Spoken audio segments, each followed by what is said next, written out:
How's it going, ladies and bruises? I'm Bobby6Killer and welcome back to Torment, Tides of Numenera. Now, shit is starting to happen since the last episode. We're actually getting some shit done, which is pretty exciting. We got a few more people to talk to in this area, but we've got some leads on this underbelly murderer, which we'll get to momentarily. But first we got to talk to this guy whose name I will not even begin to try and pronounce, but he might make me. We'll see. We'll see what happens. This scrawny old man practically rattles inside dull and dented armor that was clearly made for someone bigger than him. Nonetheless, his eyes burn with a bottomless fire, and his smile, as fierce as it is genuine, flashes beneath his graying thicket of a beard.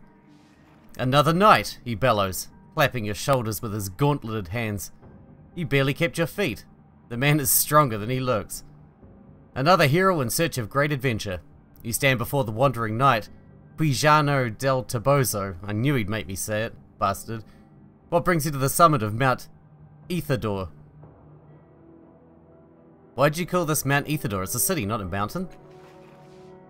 "A city," he says, his sweat-beaded brow drawing together. "Your senses must have deserted you in the ascent. The heat has baked you in your armor." He lays a gentle hand on your shoulder, turning you to the horizon. "Do not allow delirium to blind you to your accomplishments, good knight. You have scaled the very heights of Mount Etherdor, the tooth of the world beast. Adventure lies in every shadow below us. Every sparkle of light is a quest, ready for the taking." "What brings you up here, crazy man?"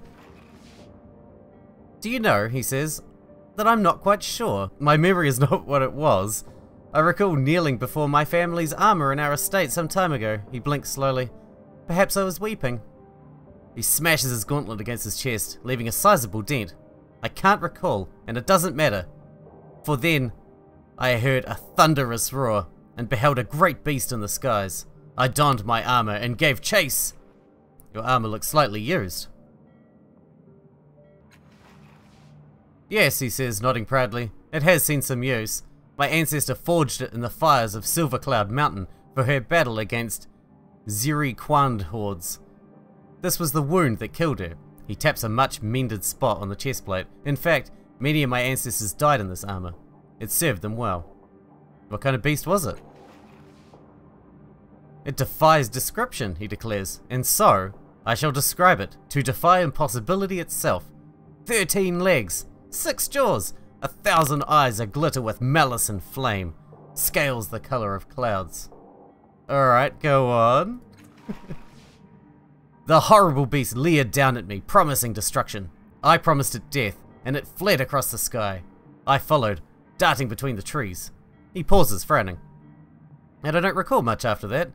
I remember walking, having various adventures along the way, of course, but I cannot quite recall why I came here."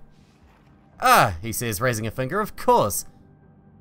I must have had the frankly brilliant notion of scaling this lonely mountain to better spot the beast from afar." He shakes his head, his wispy, weird beard waggling. "Alas, I've seen nothing so far." "Your beast sounds like a particularly large cloud, and I'm pretty sure you ran into a tree." "That was an amazing story, thank you."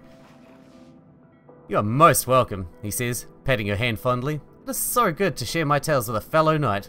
Everyone else raises such peculiar doubts. You said you're looking for a great adventure." "Yes, but I feel I must speak plainly," he says, plucking at his beard. "Too many people have mistaken me for a common mercenary." He straightens. "I'm not interested in entangling myself in local quarrels. I will not hunt a beast that cannot hurt me in return. And if I am to fight, it must be against a foe of such wickedness that the stars themselves would wink out rather than shine upon a world that could harbor such malevolent creatures."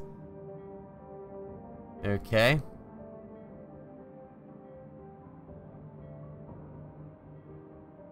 "The children of the Endless Gate slaughtered innocents in the underbelly. Will you hunt them down?" "I've heard of these scoundrels," he says. "They leave pools of blood and shredded flesh in their wake. You're right, my friend. This world cannot bear the blight of these villains upon her skin any longer. Simply say the word, and I shall hunt them until my dying breath." Yes, good hunting. Well, that'll keep him busy.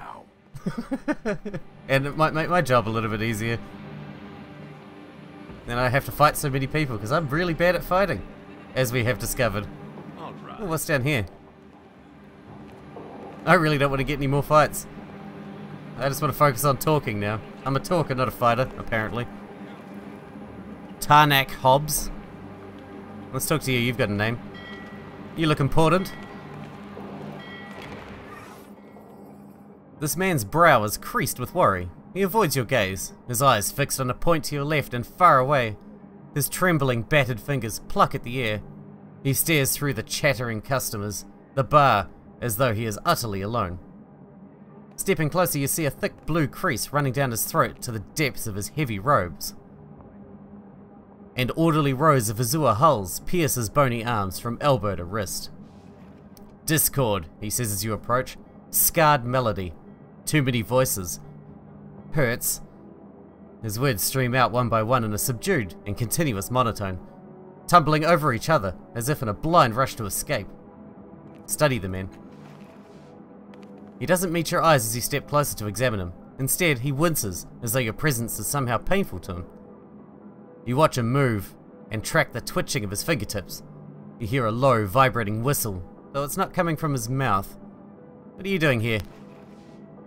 Wayfarers bring me broken Numenera. I repair them for pay. I need to eat, he cries. And you don't think you're the target of his anger. The Wayfarers thank me, he says, swallowing. They do not know I have remade their Numenera. They do not know they will also be remade. Can you remake any of my Numenera? Instead of asking to see your belongings, he looks at you for the first time. His pupils are as dark as the space between the stars. No, he says after a long moment. His eyes flick back to whatever distant, terrible place has so captured his attention. You're wounded. A broken instrument. He has no use for you. You didn't even look at my belongings. Do I have anything you can remake? No, you are worthy, but broken. This time he doesn't look at you. Farewell. Alright, I don't know where this is going, but I think it's going in the right direction. So let's hit this way.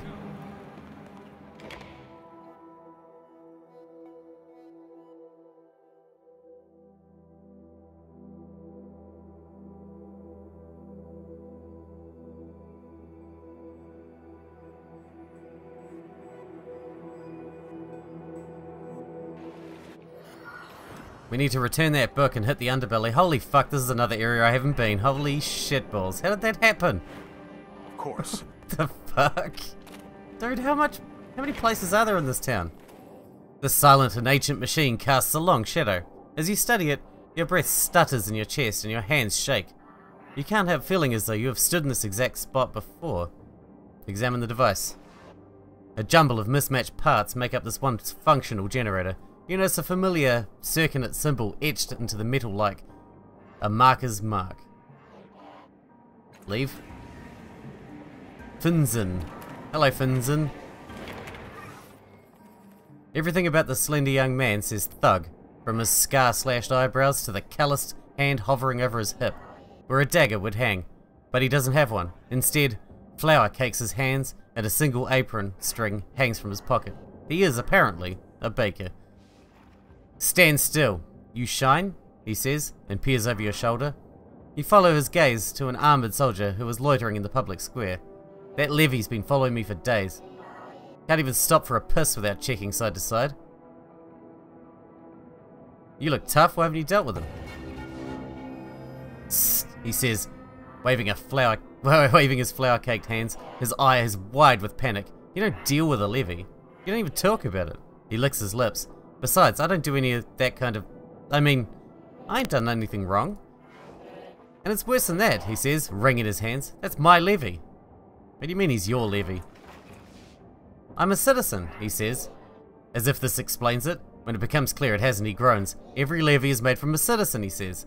This one's made from me. Look, I can't explain why, but I know that one's mine. I feel it, right? And now it's coming for me. Look, he won't leave me alone, right? I gave a year of my life to make him, and I thought that was that. Now I catch him standing in the street outside the bakery, whispering to himself, playing with that carving of his. His teeth graze his lip as he leans closer. He's even tried to talk to me. Levies aren't supposed to know who they came from, right? They ain't even supposed to know who you are. He wavers, gathering his courage. Could you talk to him for me? Find out what he wants? Alright, I'll talk to you, Levy. He nods again towards the armoured man who's standing a distance away in the public square. He's the only levy in the district, so you can't miss him. Plus he ain't smiling like all the others, and he's holding some charred wooden thing in his hands. I'll remember that. You, need anything else? What is normal behavior for a levy anyway? He hesitates, raising his hands as if he's trying to contain his response before he lets it escape his mouth. They work for the people who make the laws, right? And if someone breaks those laws, they track them down. Always smiling, mind you. Figures my levy would be the unhappy kind. Farewell. Tormented levy. Okay, we'll talk to you shortly, I guess. We get a little, and it's done. Dude, there's so much to see in this town. Holy fuck. I thought we'd seen most of the town, but we ain't seen shit. This old man's skin is covered in makeup, painstakingly drawn to resemble dark stone. His eyes widen briefly as he notices you, and his face and neck hardens into actual obsidian for a moment, and he smiles and nods at you. His features mobile once more. Welcome, welcome, he says. Sorry about the stone. Polymorphic flesh modification, you see. I didn't see you walk up, and I assumed you were going to cut my throat and take my chirurgical parlor for yourself. Hey, the day's young. Why would you think such a thing? Dude, I really want to say that. Fuck, I'm going to say it. Hey, the day's young. His face flushes into obsidian for a split second before flushing into copper. The old man is blushing. Apologies, apologies, he said. I knew you were joking, but the modifications are touchier about such things. And really, I'm glad they are. If I were a younger man looking to make a name for myself in the city, I'd kill me too. My chirurgical parlor is a marvel of the prior world, you see. Just pick an item or a service, pay me outrageous fees, and after only a short to long period of fairly safe but indescribable agony, you walk away with some horrible Numenera bits whirring away inside you. He pokes a few buttons on a device strapped to his wrist, and lights twinkle across its length. A dark glassy lens focuses on you. Well, interested? I can't help but notice you're a very honest man. Well spotted, he says, nodding. Clear streaks of quartz run up his prominent cheekbones, revealing the muscle beneath. It's a side effect of my modifications. Couldn't lie to you if you begged me. He shrugs. Honesty is usually a hindrance to a businessman, but people seem to like it. How'd you come to own this parlor? It was originally a partnership, he says. My colleagues and I spent 2 years digging it out and getting the whole mess working. He sighs. Of course, we had to test the drones before we tried them on anyone else. Customers getting skinned alive on opening day is bad for business. Turns out that was a wise move. Gornak chose an intelligence modifications, and the drone cut off his head to work on it more directly. Mior picked strength, and the drone sliced off her arms. They defaulted to sever in those days. He smiles fondly. Anyway, 6 partners later, I was the sole proprietor. I worked out the kinks, and here we are, with no fatalities in, he thinks, months. No fatalities in months. Show me a list of items and services. Of course, he says, tapping a few buttons on the broad device encircling his wrist. The lens beams a cone of light directly to your eye, which immediately begins watering. Blinking, you see a menu of items, seemingly hanging in the air. Dude, there's cool stuff. Blood nanites. Numenera analyzer. Ooh. Artificial eyeball. Oh, I want stuff. The clawed gauntlets. I want that too. Let's ask about the Numenera analyzer. That sounds cool. It's quite safe, he says, nodding. Most of the time. In almost 3 out of 5 cases, and the procedure couldn't be simpler.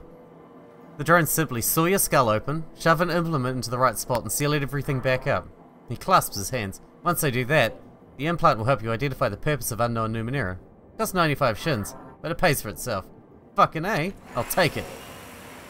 The drone's metallic arms pin you in place, and you hear a circular saw spinning faster, faster. Well, you can't claim Janao didn't warn you. The blade clips through your skull in a heartbeat, and the pincers pry the loose cap aside. You are distantly aware of struggling against the drone's unyielding arms before a metal spine jams itself into your brain. Everything goes white. After mending your breached skulls, the machine releases you. You stagger, but keep your feet as the implant begins humming. Swirls of text streak past your vision as the thing comes to life. Interesting little thing, isn't it? Janelle says. It does, get puzzled by larger Numenera, but it should be able to handle most smaller things you find scattered around. He scratches his nose. Is there anything else I can help you with? Cool. Cool. That's cool. Totally worth it. I got upgraded, son. Gladly. Always wanted to be a cyborg. Dude, are you broken? You won't notice I'm gone. You ass. Let's go talk to this guy. The tormented levy. We'll talk to you in a minute. So much to do around here. This levy is not like the others you've seen. The wide smile is absent, and his oddly shaped eyes are red, wet, and haunted. He stares past you, whispering to himself and turning a small charred object over and over in his hands. He appears to be looking for someone, and having spoken to Finzen, you can imagine who. The aura of shame around him is so powerful that you can practically taste it. What are you holding there? He says, then grimaces as though the words hurt him. I'm holding my shame. His hands unfold, one bloody, soot-covered finger at a time. A crudely made wooden bird lies there, painted in pinks and pale blues, and charred around the edges. That bird represents your shame? Represents? No. This is my shame, and I'm holding it. He swallows. I can't put it down. Finzen sent me to find out why you're following him. Yes, he says, the despair melting away. In that moment, he looks like a child, with a child's desperate hope. He knows too, doesn't he? He sees what I did. What we did. Tears leak from his eyes, trailing down into his mouth as he continues. When the machine ripped the ear from him to make me, I felt the choices unraveling before me. He hugs himself. I see them coming. None of it can be changed. Updated my journal. Tell him this, for me. The Gillam Manor job did happen. A servant caught him, called the levies, they chased him, and he set a fire. His eyes squeezed shut. The fire spread through the neighborhood. People were trapped. People screamed.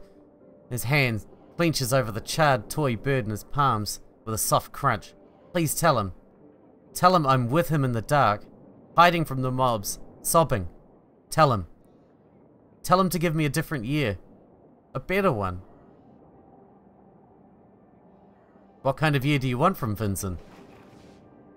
A year without the blackened door, he says earnestly. Without the hand tangled in the grate, the weeping in the dark places. Silent tears stream down his face. He doesn't seem to be aware of them. Wails rising with the growing ashes. My arms bound with ragged rope. Every time I'm there, in those last minutes, I try to apologize, but my mouth... His fingertips brush at his lips. My mouth is full of dirt and blood. Hold on, I'll speak with Finzen. Finzen, you bad, bad man. I got a deal to you, son. Did you find out anything? He asks, eyes darting around to check on the distant levy. I've spoken to the levy. He mentioned something about a Gillam Manor job. He what? Finzen says, going pale. Keep your voice down. Did you tell anyone else about this? No? Good. He lowers his voice. I have to be, unspecific about this, understand? Before I became a citizen, I wasn't a nice person. I took things. For money. And just a few weeks ago, certain people told me they wanted me to rob Gillam Manor. He grimaces, rubbing his neck. I was going to do it, but then I became a citizen. Gave up a year of my life to create the levy. That levy. Something changed, he says, frowning. All of a sudden, I couldn't get the dangers out of my head. How thick the levy patrols were, or how the captain herself was looking into, one of my older adventures. He plays with the apron strings hanging from his pocket. So I cancelled the job and started working at my aunt's bakery. Never did the Gillam job, and that's the truth. The levy is seeing what would have happened if you did the job. He wants another year from you. I'll remember that. Oh, I get it, he says, rolling his eyes. It's a shakedown. Give me a year, or I'll tell them what you did. Well, I ain't done anything. I never killed anyone, and I don't owe them nothing. I can't keep handing out my years like they're free. Based on what he said, it sounded like becoming a citizen saved your life. That's not fair. He's suffering for what you would have done. Let's do the first one. Based on what he said, it sounds like becoming a citizen saved your life. And it was my decision, not his. I'll remember that. He groans. I'd go up to Government Square and tell the captain of the levies what he's up to, if I had any way of explaining it. Hey, your levy is following me around. I think it's because he's haunted by my criminal past. Give the levy another year of your life. You started fresh, he should get the same chance. Let's try it. Dude, we need a rest. 85. 100. 90, I'll take 90. Fucking A. We do need a rest though. Oh, for what? He says, exasperated. A couple bad dreams? I didn't do anything. He subsides, crossing his arms, as if he's cold. Alright, what do you see in the other future? I get caught? Chased around maybe? You started a fire that killed a lot of people. How much is a lot? He says, rubbing his mouth with the back of his hand. He sees some of the truth in your eyes and sighs. I'll remember that. Fine, he snaps. Fine. But I ain't running myself down searching for a way to give my life away. He rubs his eyes. The levy machine's at the order of truth. Go talk to the scholar since you're so hungry for this. Maybe they can bash something together that'll rip another ear from me and I'll give it to him. He grins. But his heart is definitely not in it. Good luck. Oh dear. I'll handle it. Can we talk to this guy? Aiden. Aiden, that's a pretty normal name. That's unusual. Oh, hang on, I need a drink. Alright, there we go. The large muscled man is practicing some form of martial arts as you look on. He's wearing an old white, rough, woven coat. The sleeves torn off and a red bandana is wrapped tightly around his head. He seems to be moving much faster than his size suggests is possible. He glides between stances as swiftly as water. His fists are blurring hammers, striking at invisible enemies. His bare, calloused feet snap and slash at the air like knives. Have you seen a 10-year-old girl with dark curly hair? I'll remember that. Yes, he says, bowing his head. I have seen her, crawling out of a fissure in one of the collapsed houses in the district. She is likely hiding, but I do not pry into her affairs. Where'd you learn to fight like that? By challenging the deadliest creatures and studying their killing blows, he says. I lack claws or teeth, but I do the best I can. You're very fast. Yes, Aiden says. The Dreppel's gift. His hand slips around an invisible assailant's arm. He snaps it with a stab of his elbow, then crushes the enemy's throat and flips them over his shoulder to the ground. Jazanthum Array, he shouts, spinning over the invisible adversary's corpse to deliver a triangle of jabs to the chest of his next attacker. The entire set of moves took no longer than 4 seconds. He catches you staring and smiles. You must be wondering why I'm shouting. Yes. I'm not surprised. I must look like a lunatic, he says before spearing his opponent's jugular with 3 fingers. Canthid thrust! It helps me focus my breathing, my strength, and will. It reminds me of how weak I once was, and how strong I've become. Years ago I was a starving beggar. I managed to steal a wedge of pie crust, and was terrified that someone else would take it from me. So I hid inside that metal structure over there to enjoy my feast. Bite of the hidden quib, he says, clawing at his enemy's eyes. The stale crust crumbled into pieces between my eager fingers, and something strange happened.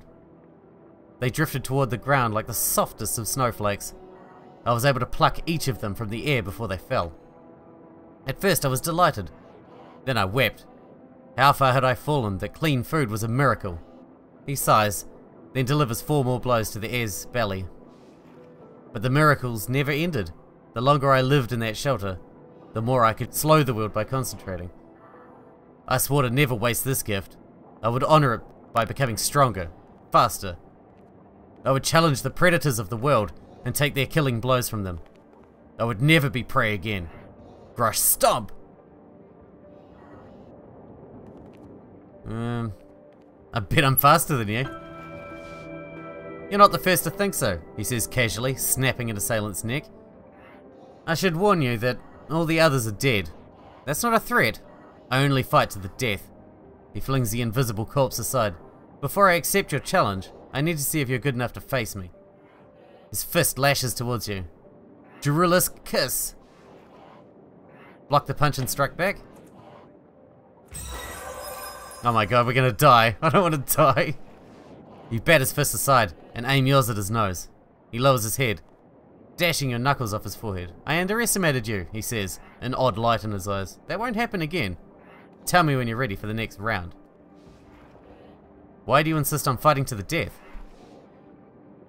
I fight to learn my opponent's most powerful techniques, he says calmly. How can I be certain they'll use them unless death is on the line? I'm ready for the next part of your test. So am I, he says, nodding gravely. But prepare yourself, I will not hold back this time. Daburi's assault!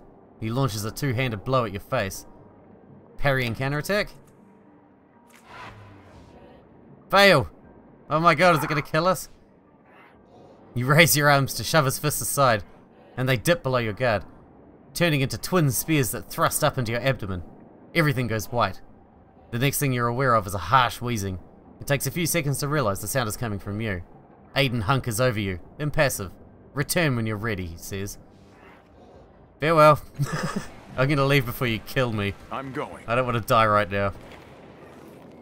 Floating triangles. Floating purple triangles that are quite reflective, it seems. These three triangles float serenely above a scuffed stone basin. You can't help noticing that the citizens of Sagus are giving this monument a wide berth. The largest triangle shines brightly, radiating a soothing warmth. The middle, darker one, hovers above it, turning slightly away from the first, with what strikes you as disdain. The third is small, dryly amused, and so deep indigo as to be nearly black. It's removed from the first two triangles. You hesitate. You were sensing emotions from these objects, intent. Something is strange here.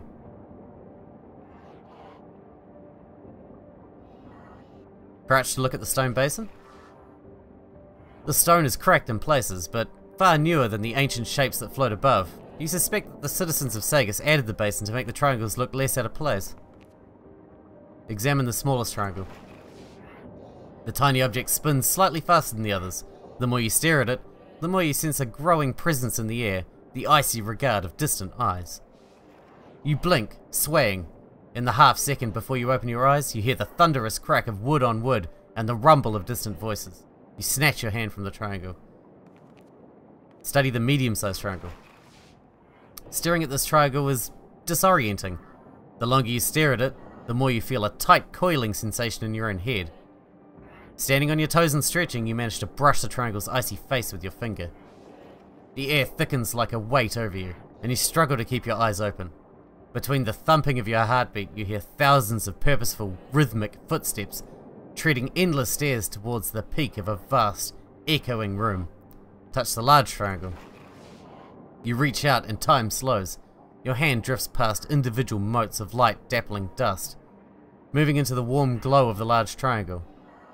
Calm warmth bleeds up your arm when you grasp the edge of the triangle. It's somehow rigid and flexible at the same time. You blink, and a strip of light unwinds ahead of you like a path through infinite, murmuring dark.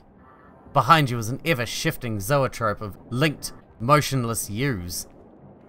It is your past, you realize. Every second of it. Every choice pouring out of you and trailing away into the black. You open your eyes. You're back at the stone ring, still touching the triangle. All three of them are watching you. You blink again. The strip of light, the surrounding darkness, and in the valley between, the slow pulsing of your heart, you hear the murmurs of countless witnesses.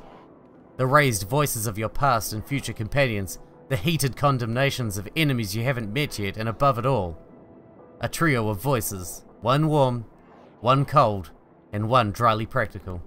They are speaking a verdict, but you can't hear them over the din. Shout for silence so you can hear the judges. You bellow into the dark, clenching your fists, and the crowd instantly falls silent. So do the judges. In the echoing silence that follows, you realize that you are alone. You always were. You stride on. The path unravels before your every step. Your past unspools behind you. Stay on the path to see where it leads. You follow the road casually. You look to the right, and the path at your feet flickers, as if anticipating a new direction. Clearly, your choices define this road's course, and not the other way around. You open your eyes. The three triangles hang in the air exactly as they did before, unmoving and silent. The vision is gone, and yet, you can still feel the choices you've made, curving away behind you like a string of jewels. You straighten, moving into the future breath by breath. You suddenly notice a message, carved into the stone ring beneath the triangles. Judge yourself. As you watch, it slowly fades away. Step away. Interesting. Jesus Christ, there's so much to find. Holy fuck, this place is huge. But at least we got an implant now. We're like, we need a rest. We are fucked up. We need to sleep. But I feel like if we go to sleep, there's going to be another murder in the underbelly. We got to kind of deal with that before we go to sleep. Oh, there's another person there that we haven't talked to. Oh, and there's stuff over here. Ready? Fuck, but I want to end this episode. Hang on, I just want to check this stuff out. There's stuff here, shins by the look of it, and something here. The house was reduced to rubble when part of the cliff face collapsed. There is evidence that squatters have slept here recently. A ragged blanket, rotted fruit peelings, and footprints in the dust itself. Something scratches deep beneath the rubble. It sounds more like someone, or something, is in there. Dig deeper into the rubble. You crawl partway inside, pushing aside boards and a thin slab of slate. A small girl gasps, throwing up a hand to block the sudden light. She's young, no more than 10 or 11 years old. She's made herself as small as possible to fit inside the tiny gap in the rubble. Her hair is dark and curly. She pulls herself deeper into the rubble away from you. Why are you hiding in there? She puts a finger to her lips, then tries to shoo you away. You hear a voice behind you. I told you patience would pay off, lads. Fuck, we're not ready for a fight. Some thugs stroll over. They all carry weapons at their sides, though they walk with the cocky assurance of those who do not expect to need them. I swear I checked this hovel, says one of them. She wasn't there. No one was. How did this draft find her so easily? He gestures dismissively in your direction. Don't fret it, Bager. The thug looks you up and down, then calls out in the direction of the rubble. Come on, little bird. Doesn't matter how good you are at hiding. You had to come out sometime. Oh, we fucked this up. And we got, like, damaged health as well. The girl huddles behind you, keeping you between her and the thugs. Even so, it's obvious she's not sure about you either. Don't let them take me, please! To the men. Do you know this girl? Or why were you looking for her? Why were you looking for her? The little urchin ran away from her home. Her mother asked us to find her and bring her back to safety. Where exactly are you going to take her? You don't sound like concerned friends, more like thugs. Here now, the man manages to look offended. We're like family to her. No, she grabs your wrist. They're bad men. They want to steal me. Kidnappers? Now that's just crude. The man crosses his arms. We're delivery men, that's all. The means and motivations of our employers ain't none of our business. He sighs, dropping his facade and turns to you with a look that pleads for understanding. But alright, yeah, there is a slaver who put up a fine bounty if we bring her back. It's all legal and none of your business.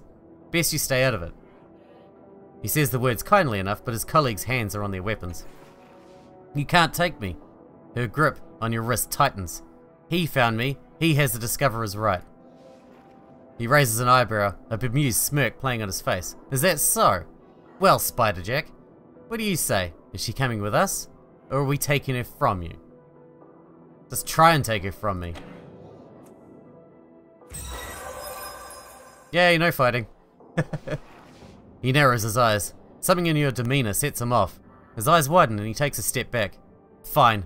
She ain't worth the trouble anyway. Come on, lads. Let's go home. Otherwise, I really didn't want to get in a fight there. Oh God, thank you. They were going to take me back to that woman. I've never met anyone so cruel. When she found me the first time she even... My apologies. I'm still out of sorts. You have my thanks and grace, sir. For a moment, it looks as though she might hug you. But at the last moment, she seems to think better of it and pulls up short half a dozen steps away. She collects herself, standing straight with her shoulders back. Then she nods, the gesture so polite it's almost formal. My name is Rhin. My home and hearth and bread are yours to use. Except I don't have any of those things. She blushes, then looking around self-consciously. How long were you hiding in that building? She blinks a little, as if confused or surprised at your question. Then she looks around, shifting nervously from foot to foot. This is my place. This is where I sleep. This is your home? She looks at the shattered wreckage. No, this is just where I was staying. I ran away. My home is a long way from here. Where are you from? She looks out at the horizon and makes a vague gesture, really far away, but I'm not sure exactly which direction. She looks around a little, almost as if she were seeking a familiar landmark. It has to be a long way from here. My home isn't anything like this. There were trees upon trees. The trees here aren't trees like... The young girl squints off into the distance. After a moment, her eyes go distant, and you realize she probably isn't going to finish her sentence. You were saying something about trees? She looks at you oddly. What? No, I wasn't. Without seeming to realize what she's doing, the girl brushes her hand through her hair and you see the side of her head has been shaved. Large stitches run along her scalp, holding together an ugly cut longer than her hand. The wound is purple and angry looking, only just beginning to heal. It can't be more than a week old. What happened to your head? Her body grows tense for a moment, her eyes darting around as if deciding whether or not to run away. She glances at the rubble where she'd been hiding from the thugs. She relaxes, though her eyes are still weary. I was running away. There were some people, bad people. I ran away and got hurt. Your skull looks pretty bad, are you okay? She makes a dismissive gesture towards her temple. It's fine, it looks a lot worse than it is. And it's a lot better than yours anyway. She smirks, touching the side of her head. The haircut's pretty awful though, isn't it? I don't think they really needed to shave quite this much, do you? I don't know. It looks quite dashing. You might even start a trend. She gives a wide grin. I'll be the envy of every homeless wife in this entire... She gestures grandly at the landscape, then hesitates. Barrow? Her grin fades and the word comes out of her mouth. Sorry, I meant barrow. She pauses, then says, I know it's not the right word. I mean barrow. Her grin is entirely gone now, and her hands make fists as she looks down at the ground, concentrating. Her lips move, and at first she can't hear anything except the hint of a whisper. Finally, her body relaxes. Yes, neighborhood. That's the word I was looking for, neighborhood. She looks up and gives you a shaky smile. I offer apologies. It's been a long day. Who stitched your head back together after you got hurt? For just a moment, her eyes flash with panic again, and they dart around like she's getting ready to run. Then she touches the side of her head gingerly. I don't remember what happened exactly, but I got away, and I ran, and I ended up here. Is there anything I can do to help? She shrugs, nonchalantly. I don't know. I'm pretty good here, unless you happen to have any spare food you aren't using, or water, or a blanket, or a new bed, or a house, or, you know, anything at all. Rhin starts talking with a playful smile on her face, but then her eyes well up. Her voice stays cheerful even as the tears are running down her cheeks. She wipes them away, embarrassed and angry, but her hands are shaking now, and there are more tears, and words continue to pour out of her. I offer apologies, it's just that I've been hungry for days. I don't know where I am, my head hurts, and nothing makes sense. She laughs then helplessly with a tinge of trembling panic, finally bleeding into her tone. God's around me. I'm all broken in my head. The moon is wrong, and I'm so tired of being scared all the time. I'll take care of you. Come with me. She blinks up at you and gives a huge grin. Really? Then she looks at your companions and seems to shrink away. No, I'm alright. I mean, thank you, but I'm alright. Your story doesn't fit. Who fixed your wound and shaved your head if you could hardly sit up? How did you keep running? She scowls at you fiercely. I don't know. I was talking to a judge, she says angrily. I told you I can't remember. Not for days on either side of whatever happened. She looks away, mouth pressed into a firm line. I'm sorry, Rhin. I was just trying to help. Seems like you've had a rough couple of days. She gives a wavering smile. Oh, it's not all bad. I found some shimmery berries today, so that means I'll get to play I wonder if this will poison me later. That's always exciting. Who are the what people are you running away from? She opens her mouth and closes it again. She nods and puts her hand back in her pocket, absent-mindedly. I don't really remember. I think they were stealers? No, what's the word? Robbers. They wanted to rob me. Talk about something else? What else can we say? Why don't you come with us? She looks at each of your companions in turn. I think it would be safer here. Are you sure you won't come with us? Quite sure, yes. Farewell, Rhin. Alright, I better end this episode. We're now 40 minutes in. But shit's happening, it's good. I don't even know where we are in the world though. Jesus Christ. Looks like we got this whole area to explore now. Could be a while before we get back to the... Oh, can we turn this on? Oh, I want to do that now. And we haven't talked to you either, loss of self. Could be a while before we can get back to the underbelly to do the murder mystery dealy. But we will try to do that as soon as possible before more people die. Anyway, I hope you guys enjoyed it. Thanks for watching. Thanks for hanging out with me, and I'll see you in the next one.